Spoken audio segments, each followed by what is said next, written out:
ఇంకా ఎలా చూడాలంటే ప్రధానంగా చూసుకుంటే ఇప్పుడు ఇండిగో సంక్షోభం పక్కన జరుగుతున్న నేపథ్యంలోనే గతంలో లోకేష్ గారు కావచ్చు, పవన్ కళ్యాణ్ కావచ్చు ఎక్కువ విమానాల్లోనే తిరుగుతున్నారు, గాలిలోనే తిరుగుతున్నారు. వీటికి ఎక్కువ ఖర్చు చేస్తున్నారని కూడా ఒక ప్రచారం కూడా జరుగుతుంది.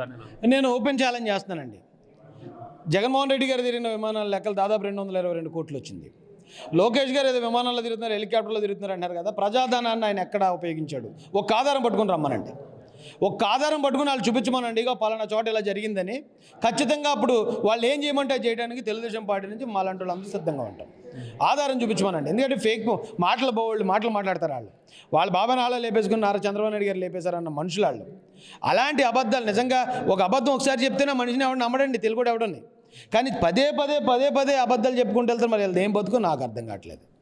మెగా పేరెంట్స్ మీటింగ్ పెట్టి ఆ యొక్క మీటింగ్లోనే చిన్నపిల్లలు ఏదైతే విద్యార్థులకి రాజకీయాలు మాట్లాడుతూ జగన్ గారిపై ఆ యొక్క భాషలు దుర్భాషలు ఆడుతున్నారని కూడా చెప్పుకొస్తున్నారు. నారా లోకేష్ గారు దుర్భాషలు ఆడడం మేమైతే ఎప్పుడు వినలేదండి.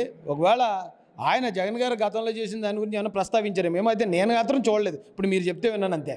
కానీ అదే జగన్ గారు పిల్లల కోసం కార్యక్రమాలు ఏదో మేము విద్యాదేవిని ఇస్తున్నాం, లేకపోతే అమ్మఒడి ఇస్తున్నాం అని చెప్పి మీటింగులు పెట్టి వేలాదిగా పిల్లల్ని బలవంతంగా తరలించి పిల్లలందరినీ కూర్చోబెట్టి భార్యల గురించి సంసారాల గురించి మాట్లాడిన చరిత్ర జగన్మోహన్ రెడ్డి గారిది.